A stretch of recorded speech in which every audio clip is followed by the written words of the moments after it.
Kasus kematian Vina Dewi Arista alias Vina dan Muhammad Rizky Rudiana alias Eki masih menorehkan lara yang tak berkesudahan.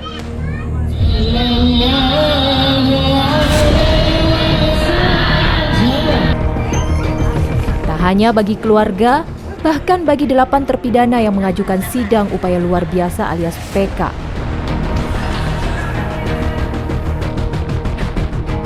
Beragam cerita satu persatu menjelma menjadi kisah pilu.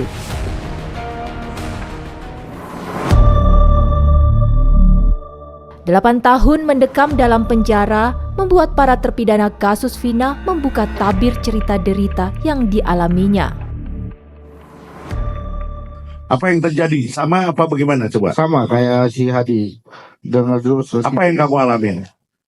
Saya di situ dipukulin lah. Dikepak. Masukin apa? Rokok. Rokok. Sini. Dimasukin ke Rokok yang nyala. dalam, Pak. Tak hanya Eka Sandi, nyanyian jiwa senada juga berkumandang dari adik terpidana Eka Sandi, Renaldi. Dirinya melihat bagaimana sang kakak mendapat perlakuan kasar. Kayak udah binatang pisan tuh, saya tuh udah nyampe sana tuh Pak. Udah mau nyampe penjara aja saya udah dipukulin sama gembok. Baru mau masuk itu. Habis dipukulin gembok saya dinumin satu gelas gede, semuanya harus minum. Habis minum air itu ada polisi yang bawa sendal heger. Semua ditabokin. Ya akhirnya sampai remek Pak. Ada ancaman kekerasan atau akan dibunuh atau?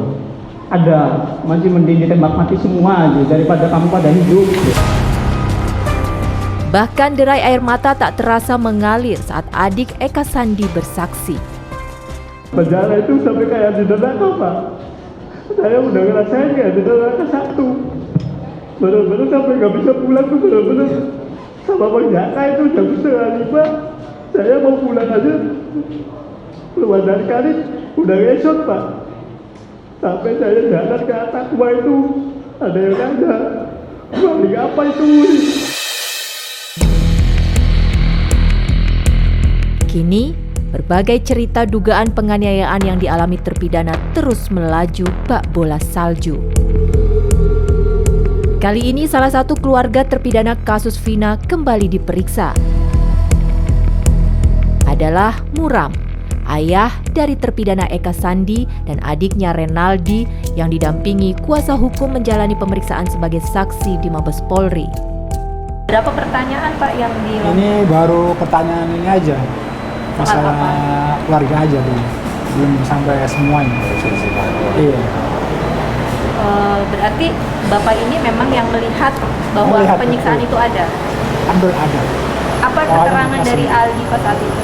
Katanya dipukulin terus, dipukulin, diinjak, diminum, diadu sama ini, tahanan, pokoknya segala macam aja lah.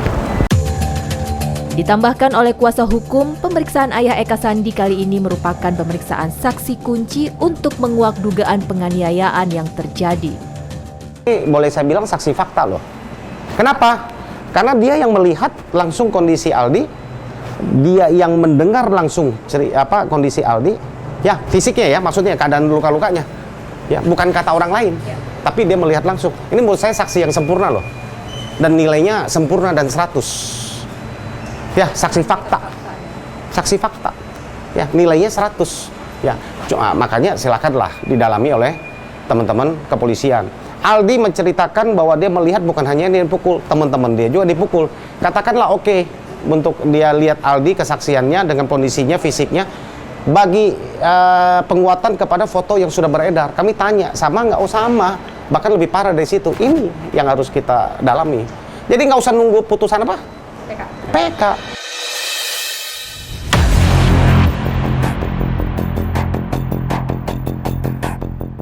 Tiga laporan terpidana kasus Vina diketahui telah bergulir sejak 17 Juli 2024 lalu. Dalam 3 laporan itu, terpidana melaporkan dugaan kesaksian palsu Aep dan Dede dugaan penganiayaan Ibtu Rudiana, serta dugaan kesaksian palsu RT Pasren dan anaknya Kavi. Selama berjalannya waktu sejak laporan itu dilayangkan, kuasa hukum terpidana menyebut jika baru satu laporan yang diproses Mabes Polri. Kami bertanya karena 3 LP ini sudah kami layangkan dari bulan Juli yang lalu 2024. Artinya sudah berjalan 4 bulan.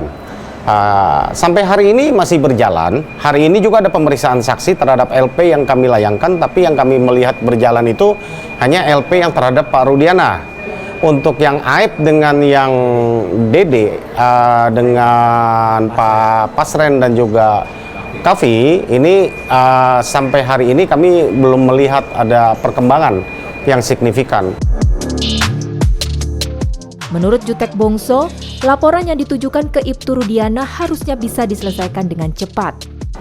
Terhadap laporan kepada Pak Rudiana ya, ini menurut saya tidak harus menunggu putusan PK ya, karena ini adalah pidana murni menurut kami ya. Yang kami laporkan kan tentang dugaan penganiayaan, penyiksaan yang dilakukan oleh Rudiana dan kawan-kawan. Artinya bukan hanya Pak Rudiana dan kawan-kawan. Kami hanya menghadirkan, membantu dalam sisi saksi yang dibutuhkan ya. Bahkan, dugaan penganiayaan yang dialami terpidana yang telah dilaporkan menurut Jutek merupakan satu hal yang penting. Kenapa ini penting buat kami dalam kasus Vina Cirebon ini? Karena kalau betul dugaan penyiksaan itu ada, ya, maka otomatis menurut kami apa yang dihasilkan pengakuan itu tidak bernilai.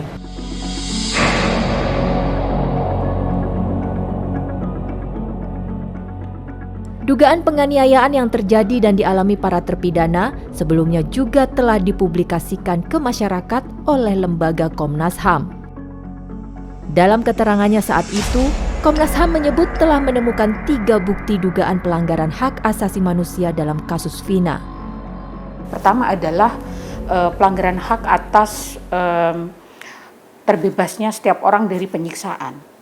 Jadi 8 terpidana yang mereka sudah menjalani penjara selama beberapa tahun itu mengalami penyiksaan ketika mereka diperiksa ya, baik itu terutama di Polres Cirebon dan di Polda Jawa Barat.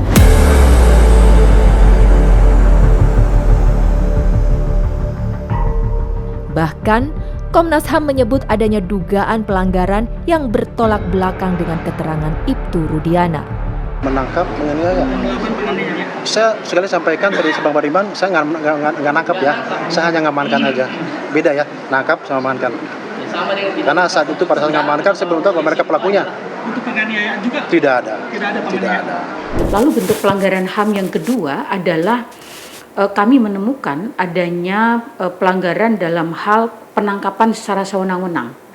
Jadi informasi yang kami terima baik dari terpidana maupun dari kuasa hukum itu membuktikan 8 orang itu memang mengalami penangkapan sewenang-wenang pada saat peristiwa itu terjadi pada tahun 2016 yang lalu. Kemudian yang ketiga adalah pelanggaran atas unfair trial, termasuk di dalamnya akses atas bantuan hukum, kunjungan keluarga gitu ya, dan baru didampingi beberapa saat ketika mereka sudah menjalani serangkaian pemeriksaan yang itu syarat dengan berbagai bentuk kuat gitu ya terjadinya penyiksaan.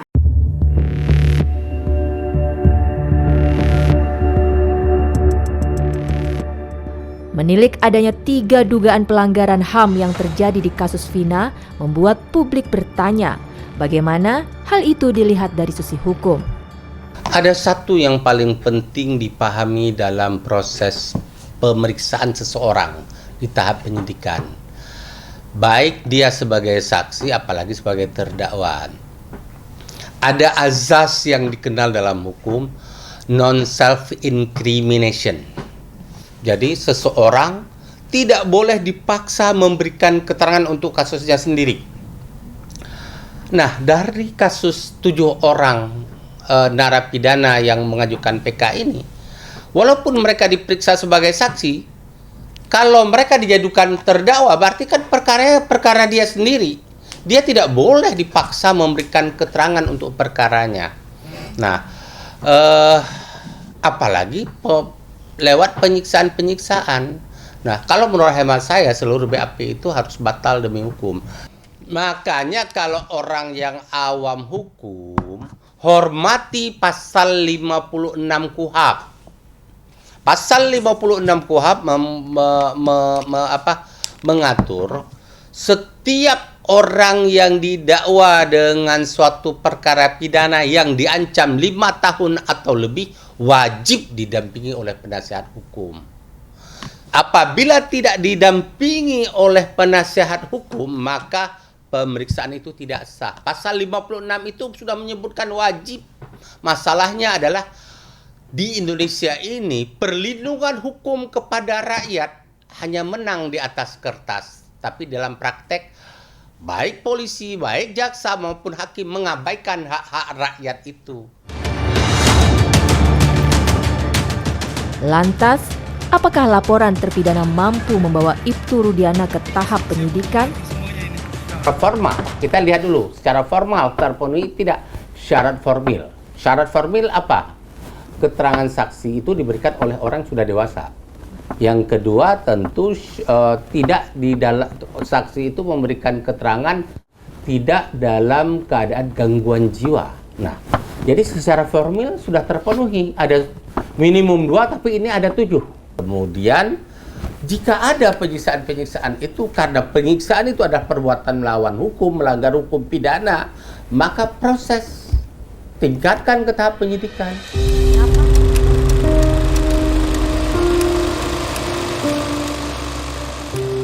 Kasus dugaan penganiayaan yang dialami terpidana kasus Vina seakan menjadi bukti untuk memperkuat dikabulkannya putusan PK terpidana.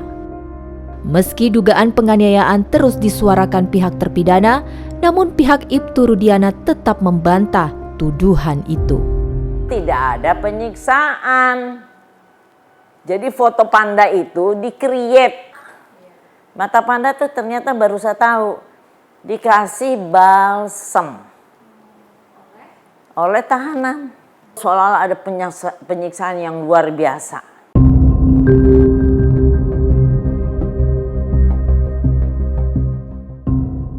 Bahkan Elsa Syarif sempat membantah dengan bukti yang dimilikinya. Kenapa yang penyidikan itu dimulai lagi dari awal oleh Polda? Ngapain nggak ada penyidik Polda yang dinyatakan menyiksa? Kenapa Cirebon aja yang 31 jam? Kita punya logika dong. Dan kemudian ada penyerahannya. Dari sini ada penyerahan bersama Propam, dari sini ada penyerahan bersama dokter. Ada fotonya semua. Ya namanya juga membela ya, sah-sah saja pengacara mau ngomong apalah. Ya, tapi kami kan berbicarakan fakta ya. Fakta ya yang saya sampaikan ini kan fakta yang sudah terungkap di dalam persidangan di Pengadilan Negeri Cirebon kemarin dalam proses PK. Bahwa kurang dari 24 jam, buktinya Aldi. Kurang dari 24 jam. Ya, kurang dari 24 jam karena ditangkap jam 4 sore, jam 3 sorenya besoknya artinya 23 jam dari situ. Ya, dijemput oleh mertuanya dan itu babak belur bonyok. Lalu, apakah penyiksaan saat pengambilan keterangan saksi dibenarkan secara hukum? Saya tidak menginginkan adanya penyiksaan-penyiksaan lagi setelah tahun 81, 43 tahun berlakunya KUHP.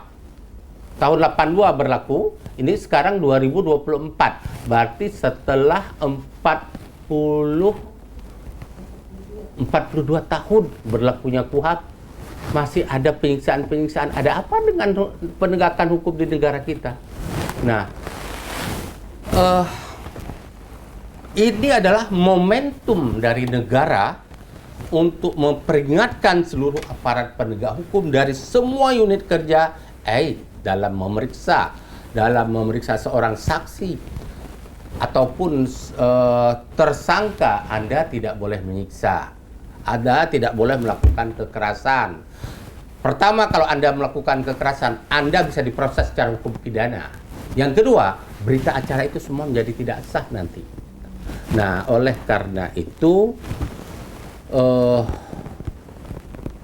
tergantung political will dari Presiden Prabowo, tergantung political will bukan political will lagi, politik hukum dari Kapolri.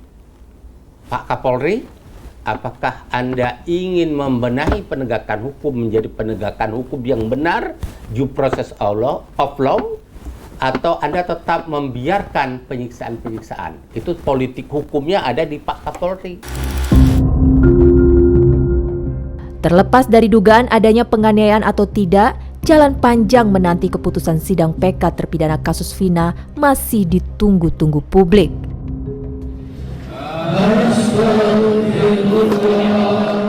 Selain berupaya melalui sidang PK, para terpidana juga terus berupaya melalui doa, berharap sidang PK mereka dikabulkan. Seperti semesta mendukung. Seiring berjalannya waktu menunggu hasil sidang PK, kini pihak terpidana seperti mendapat harapan baru kembali.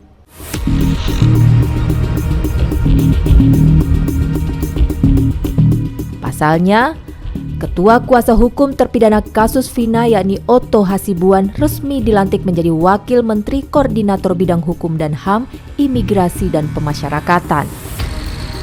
Dalam pernyataannya ke media, Otto Hasibuan mengutip pernyataan Presiden terpilih Prabowo untuk menegakkan hukum. Kita kan hanya pasti mengutip arahan ini kan dari pidato Pak Presiden, ya kan? Ya, kita cermati semua pidato Presiden itu adalah merupakan arahan buat kita sebagai pembantu Presiden, gitu. Jadi seperti yang kalian lihat kemarin itu, Pak Presiden sudah bicara tentang bagaimana penegakan hukum, pemberantasan korupsi, tetapi yang paling utama dan penting saya catat itu adalah apapun yang kita lakukan, beliau mengatakan harus berpihak kepada rakyat.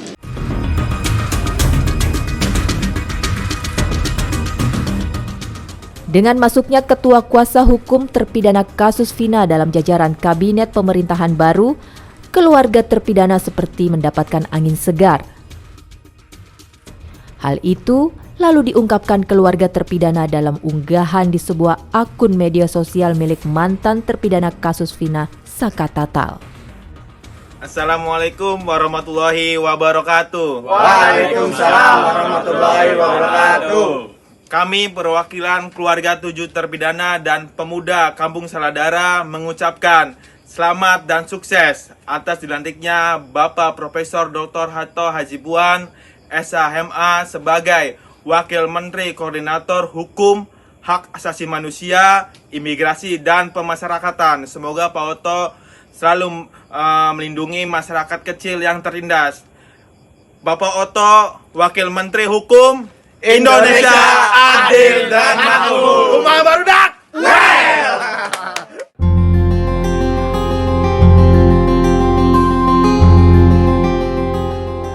Keluarga terpidana berharap dengan masuknya Otto Hasibuan ke dalam jajaran Kabinet Pemerintahan baru mampu membawa dampak positif dan menjadi pengaruh bagi kebebasan 7 terpidana kasus Vina.